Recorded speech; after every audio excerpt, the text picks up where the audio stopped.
अगर आपने red movie देखी है तो क्या आपने उसमें एक छोटी सी लेकिन इंटरेस्टिंग डिटेल नोटिस करी? जब रेड के दौरान पहली बार पैसा मिलता है तो अमेय पटनायक अपने हाथ में गन उठाता है और फायर करता है, लेकिन अगर आप ध्यान से देखें तो उसका गन पकड़ने का स्टाइल थोड़ा ऑकवर्ड लगता है। और इसके पीछे एक लॉजिकल रीजन है। अमेय पटनायक एक इनकम टैक्स ऑफिसर है, ना कि कोई ट्रेन कमांडो या फिर गन एक्सपर्ट। फिल्म के शूट के दौरान पर डायरेक्टर ने क्लियरली बताया था कि गन कैसे चलानी है, बिल्कुल प्रोफेशनल तरीके से। लेकिन अजय देवगन ने कहा कि नहीं, अमेय पटनायक का कैरेक्टर रियलिस्टिकली पोर्ट्रे होना चाहिए, उसके कैरेक्टर को गन सही से चलानी नहीं आनी चाहिए, एंड दैट्स व्हाई उसने इंटेंशनली ऐसे एक्ट किया। इस बात का कंफर्मेशन हमें रेड 2 के प्रमोशन के दौरान सौरभ शुक्ला ने दिया था। अजय सर ने कहा था इनकम टैक्स में काम करने वाला आदमी है तो ये बंदूक ऐसे चलाएगा नहीं।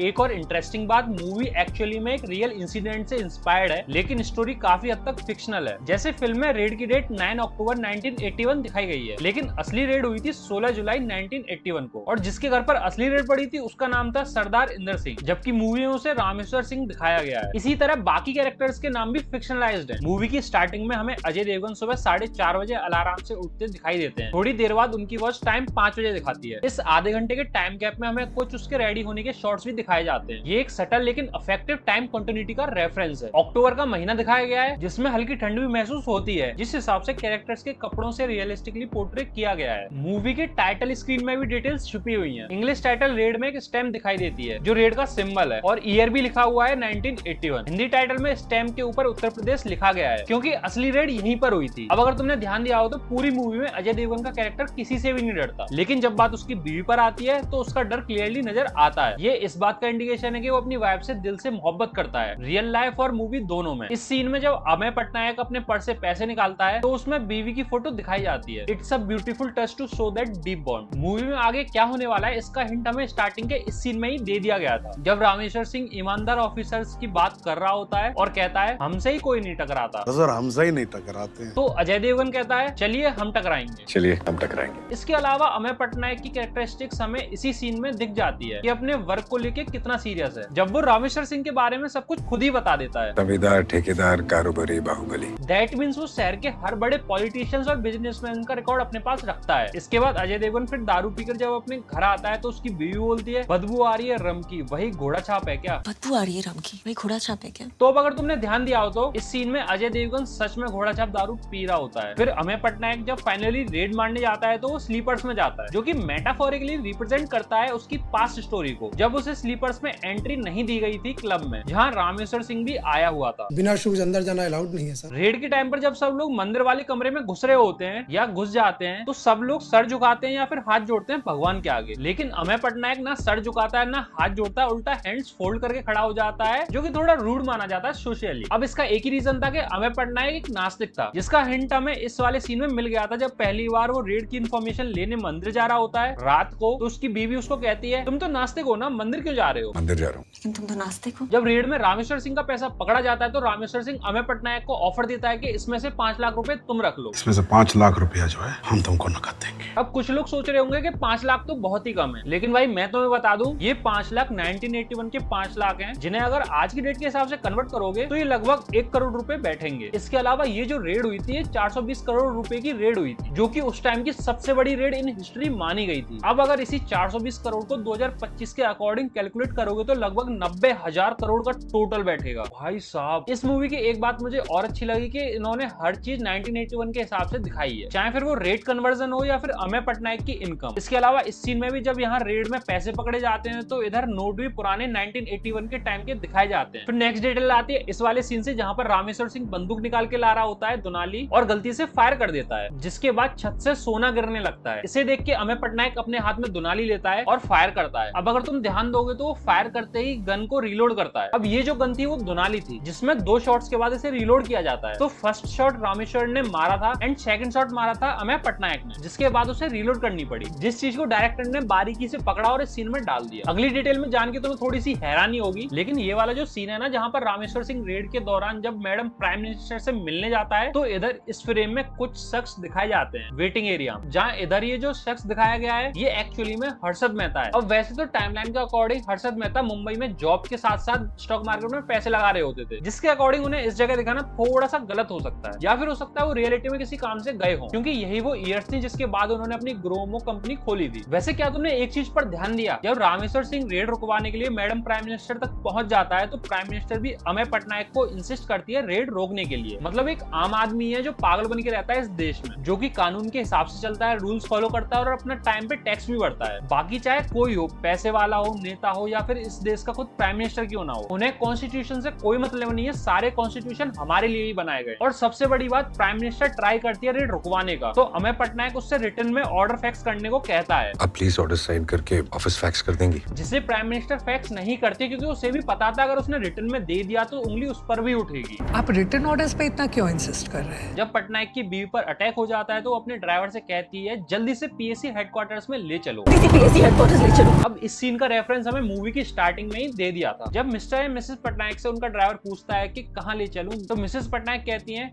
PSC headquarter. पीएससी हेडक्वार्टर्स और फिर सीधा सरकारी अस्पताल, जो कि इंडिकेशन दे रहा था कि मिसेस पटनायक को पता रहता है कि उस पर और उसके हस्बैंड पर कितनी ज्यादा डेंजर सिचुएशन रहती है हर टाइम। तो उसने सबसे पहले पीएससी हेडक्वार्टर्स और सरकारी अस्पताल देखे, जिसकी फाइनली मूवी में आगे जरूरत भी पड़ी। अब ये वाली डिटेल देखो, जब लास्ट में रामेश्वर सिंह का साथ देने के लिए लोग आ जाते हैं, तब अमेय पटनायक टेलीफोन से कॉल करने का ट्राई करता है हेल्प बुलाने के लिए, लेकिन टेलीफोन का वायर वो भीड़ पहले ही तोड़ चुकी होती है। अब इधर एक्चुअली में स्टार्टिंग को कनेक्ट किया गया है, जब अमेय पटनायक रेड के दौरान टेलीफोन का वायर हटा देता है ताकि रामेश्वर सिंह किसी को कॉल ना लगा सके। इधर कर्मा शोकेस किया, लेकिन नेगेटिव साइड वाला। फिर जब भीड़ हमला कर देती है अमेय पटनायक और उसके साथियों पर, तो वो लोग भागने का रास्ता ढूंढते हैं। तब अमेय पटनायक बोलता है मैंने सर्वे के वक्त सभी एग्जिट रूट्स देखे थे, पीछे से एक रास्ता जंगल की ओर जाता है। मैंने सर्वे के वक्त सभी एग्जिट रूट्स देखे थे, पीछे से एक रास्ता जंगल को जाता है। अब अगर तुमने ध्यान दिया हो, जब अमेय पटनायक के पास टिप्स आ रही होती हैं, तो वो उस टाइम पर बैक एरिया से सारे रास्ते देख रहा होता है इमरजेंसी के लिए, जो कि क्लेवरली डायरेक्टर ने हमें पहले ही शोकेस कर दिया था। मूवी के एंड में हमें ये तो पता लग गया था कि असली खबरी रामेश्वर सिंह के बेटे की बहू थी, जिसने अपने पास्ट बॉयफ्रेंड के साथ मिलकर ये सब किया था। लेकिन इस चीज की हिंट हमें मूवी में भी दी गई थी। जैसे रात के टाइम तारा अमेय को सिड्यूस कर रही होती है, तो सबको लग रहा होता है अमेय को फंसाना चाहती है, लेकिन एक्चुअली में वो उसे अलर्ट कर रही होती है, क्योंकि दादी जी के आने से जस्ट पहले वो बोलती है ध्यान से सुनो जो आप कह रहे हैं। इसलिए ध्यान से सुनो जो कह रहे हैं। ऐसे ही जब सारे लोग बैठकर खाना खा रहे होते हैं और रामेश्वर सिंह गुस्सा होता है खबरी की वजह से, तब रामेश्वर सिंह के गुस्से से सारे लोग थोड़े नॉर्मल होते हैं। हालांकि डर लग रहा होता है सबको, लेकिन उस फ्रेम में सिर्फ इकलौती तारा ही होती है जो सबसे ज्यादा डर रही होती है, जो कि हिंट दे रहा था कि असली खबरी तारा ही है। हमें जितना मूवी में दिखाया गया है, असलियत में इससे भी ज्यादा डेंजर सीन हुआ था रेड के दौरान पर, जो कि तुम स्क्रीन पर पढ़ सकते हो एक एक चीज पॉज करके। वीडियो अच्छी लगी तो वीडियो को एक लाइक जरूर दे देना, क्योंकि भाई एक वीडियो को बनाने में काफी मेहनत लगती है, स्क्रिप्ट से लेके एडिटिंग तक। बाकी तुम्हें कौन सी डिटेल सबसे ज्यादा अच्छी लगी, या फिर तुमने कौन सी डिटेल नोटिस करी जो कि मैंने मिस कर दी, तो कमेंट में जरूर बता के जाना। इसके अलावा तुम मेरे चैनल पे और भी कई सारी मूवीज की हिडन डिटेल्स देख सकते हो, तो प्लीज उन्हें भी एक बार चेकआउट कर लेना। इसके अलावा मैं रेड 2 के ऊपर भी हिडन डिटेल वाली वीडियो लाने वाला हूँ, जो कि तुम्हें इधर शोकेस हो जाएगी ये वाली वीडियो। तब तक के लिए मिलते हैं अपनी नेक्स्ट वीडियो में। Tata bye bye.